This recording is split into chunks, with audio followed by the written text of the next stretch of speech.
নমস্কার দর্শক বন্ধুরা, সনাতন ধর্ম চ্যানেলে তোমাদের সকলকে স্বাগত জানাই।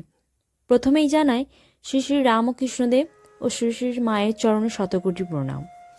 আজ আমি তোমাদের জানাবো কি সেই পদ যা শ্রী শ্রী রামকৃষ্ণদেব মৃত্যুর পরেও স্ত্রী শারদার কাছ থেকে খেতে চেয়েছিলেন। সালটা তখন 1886 খ্রিস্টাব্দের 16ই আগস্ট, সোমবার। সেদিন সকাল হওয়ার কিছুক্ষণ আগে ভক্তগণকে শোকসাগরে ভাসিয়ে শ্রী শ্রী ঠাকুর মর্তলীলা সম্পূর্ণ করেছিলেন।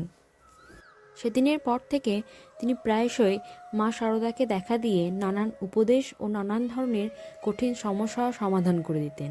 স্বামী মারা যাওয়ার পর থেকে মা শারদা কামারপুকুর অর্থাৎ তার শ্বশুরবাড়িতে বসবাস করতে লাগলেন। সেই সময় মাকে খুবই দুর্দশার মধ্যে দিয়ে কাটাতে হয়েছিল। ছেঁড়া কাপড়ে কয়েক গন্ডা গিঁট লাগিয়ে লজ্জা নিবারণ করতেন তিনি। নিজের হাতে লাগানো শাক তুলে শাকান্ন খেয়েই তাকে দিন কাটাতে হয়েছিল। এই সময় শ্রী শ্রী ঠাকুর মাঝে মাঝে মাকে দেখা দিয়ে বলতেন, খিচুড়ি খাওয়াও।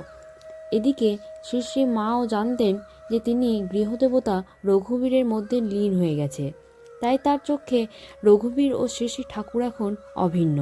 তাই মা একদিন তার নিজে হাতে লাগানো শাক তুলে আর কোনোভাবে দু একটি সবজি সংগ্রহ করে প্রসন্ন চিত্তে খিচুড়ি রান্না করে রঘুবীরের ভোগের ব্যবস্থা করলেন এবং শ্রীরামকৃষ্ণকে অর্থাৎ তার স্বামীকেও ভোগ নিবেদন করলেন। এরপর থেকে প্রায়শই মা শারদা তার স্বামী শ্রী শ্রী রামকৃষ্ণদেবকে খিচুড়ি ভোগ রান্না করে দিতেন নিজ হাতে। এরকম আরও অনেক ভিডিও পেতে চ্যানেলটিকে লাইক এবং সাবস্ক্রাইব করে রাখবেন। ভিডিওটি দেখার জন্য অনেক ধন্যবাদ।